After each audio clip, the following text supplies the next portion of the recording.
Hello, welcome to SparkFreedom. Today's video is going to be a little bit different. I'm just sitting at a location doing a little Q&A. So this is going to be between two of my videos, which I release every Tuesday. So this one's going to be a little bit shorter. But for those of you who don't know me, my name is Dominic Travaglino. I converted my 2016 Chevy Spark into a car camper, and I've been traveling the US. If this is your first video seeing me, definitely go check out this one that I'm going to put up here.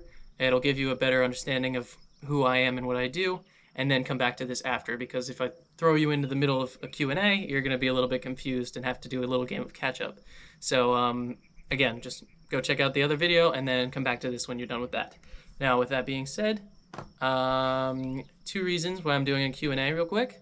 Number one, family and comments have been asking for a Q&A, just basic questions and stuff. So I thought I'd give you all a little update. And the second kind of reason that I'm doing this is because my videos are very consistent in the fact that they always show where I'm going, and kind of it's start of the video, I travel somewhere, and then end of the video. Now that's really cool for visiting like parks and stuff, but I want to give you a better understanding of the car camping side of this in this video instead of just me traveling to locations, because in reality you could do that in any vessel. So I got to differentiate car camping a little bit more than, you know, hotel staying or being in a camper. So with those out of the way, let's get straight into the questions. First question, this is kind of a main one. How is the car holding up? I'm kind of scared to say this just because I feel like it's going to absolutely detonate and just not work anymore the second that these words leave my mouth.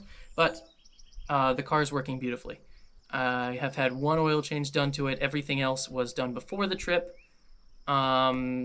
And I really haven't had any issues whatsoever with the car. It's been working beautifully in every single situation I've put in it, or put it in. I've put it in off-roading,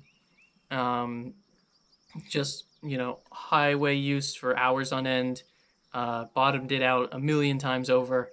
I remember I was in Phoenix, and I accidentally jumped a curb at the parking lot, or at a parking lot that was right up against my car, and on the other side of the curb, there was a good 2-foot drop. So it kind of sat on the frame, and I had to back it out and force it off that curb. Checked for leaks, checked to make sure I hadn't destroyed my oil pan, and the car just took it. It did not care, which is insane. I mean, this car has been put through quite a bit, and hasn't really shown any issues. So I guess with that being said, that leads me on to the next question, which is the car comfortable to drive and live in? And to that I say, kind of. As far as sleeping in it, I prefer when I find a spot to actually be unlevel as long as my feet are below my head, so I'm kind of reclined.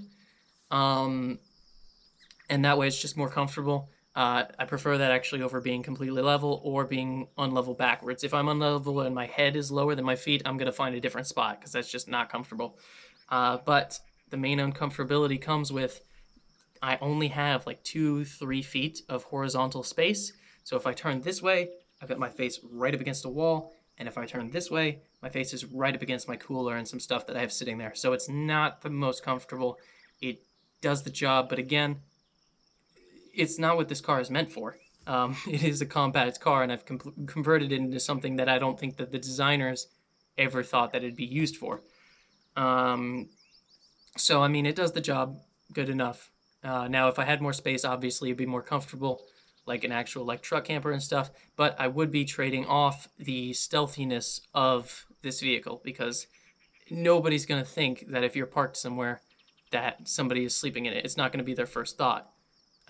So that is a massive plus, is that I can park in some places, which you will see in future videos, me park in places that are not exactly where you would park if you were just traveling or camping, and being totally fine and unbothered.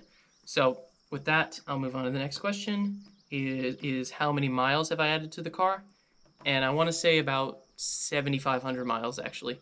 The reason I say about is because my tripometer reset about 6,500 miles. So it's been about 1,000 miles since then. I started that tripometer right when I left the house, and for some reason it decided to reset on me. but now it's back at like 1,000 miles, so it's right about 7,500 miles. And again, running absolutely beautifully. Couldn't be running better. This is a question that I kind of added. This is one that I would ask myself. If I had like 5 minutes to run up and ask me questions, this is definitely one of them. It's how has being alone on this trip changed how I experienced some of the places I visited. Now, the places that I have gone that I've went in the past, I had always gone with family and friends. So it is different, obviously. There's nobody to talk to. The hikes are different. There's pluses and minuses to that. The plus side, at least now that I'm older, is that I can go on longer hikes, because when I was younger, my parents were juggling kids, so they wouldn't really pick out very long hikes, obviously, because nobody wants to bring 4 kids on really, really long hikes. That doesn't sound like fun at all. So now I can do those hikes in upwards of right around like 8 miles, which is not something I would have ever dreamed of as a kid. Not a chance we would do any of those. There have also, been things that now that I'm older, I'm able to climb up higher places, like in Boynton Canyon when I went up to that vista and climbed on top of the thing. That isn't something that I had done before, but now that I'm older, am more capable, and it's possible for me to do those. So there's pluses and minuses. Big minus is that some of the places that I've visited, I've definitely wanted like a family member, like my mom there, just to talk and hang out. And there's a lot of places that since being on this trip that I've been like, wow, I really need to come back here sometime with my family. So that is part of it. There are some places that, it doesn't really bother me. And then there's some places that I'm like, wow, I really wish I had my family here. So it's a double-edged sword with that. Let me see. This one is interesting. It's how has being alone affected me mentally? Now, I'm going to preface this by saying, I haven't been alone for super long. This is only a couple months trip, so it's not like I've been out like 2 years in the wilderness alone. But it is interesting. As far as like conversations with random people, there is a couple things that I've noticed that have changed. One, I have more interesting and am actually better at making up conversations with just random people. And I think that's just probably a longing for conversation. So there have been a lot of times where I'll just out of nowhere make up a conversation with somebody who I know I will never talk to again, and have actually probably no reason to talk to in the first place, but they've led to really interesting conversations.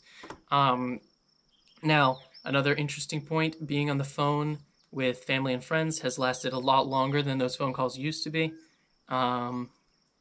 because conversations with random people are really only surface level, and I guess there's a part of me that longs for those more deeper conversations that I didn't even realize before going on this trip. So definitely I have noticed more interesting conversations with random people, and much longer conversations on the phone with family. So those have been the two kind of main things that I've noticed, and those I thought were interesting to me. And I guess the last question that I have on here, again, if you have more questions, please put them in the bottom of this video in the comments. I'm more than happy to collect a bunch of questions, more in-depth questions, and have a second Q&A that's more refined and well done. This is just to kind of start the ball rolling in a more often like Q&A kind of thing. So the last question that I have is, would I recommend you to go car camping? I have to say that really depends. If you're like me and you can just out on a whim prepare and then go on a trip like this, as long as it's something you want to do, go for it. You're not going to be young forever. Get these memories while you can. I'm enjoying this trip. It's been a lot of fun, and I'm enjoying going to these different places. Now, if you are somebody, I'm not going to pretend that if, anybody could just do this, that you could just up and leave. There are a lot of people, I'm sure probably yourself watching this included, that have a lot of responsibilities and deal with. And I'm not going to be completely disconnected and be like, oh, anybody could just up and leave. Like, sure, you could, but you're probably leaving a lot of responsibilities behind. So if you can do it and you want to, go for it. And if not, I wouldn't judge you at all for it. So I guess with that being said, thank you for watching. Keep an eye out for my next video, Canyonlands, which is coming out on Tuesday. Again, I release my main videos every Tuesday, and as I see opportunities, I will sprinkle in videos every once in a while, just between, to add a little bit more flavor to the mix. So again, with that, thank you all for watching. Please like and subscribe, and I will see you all in the next episode in Canyonlands.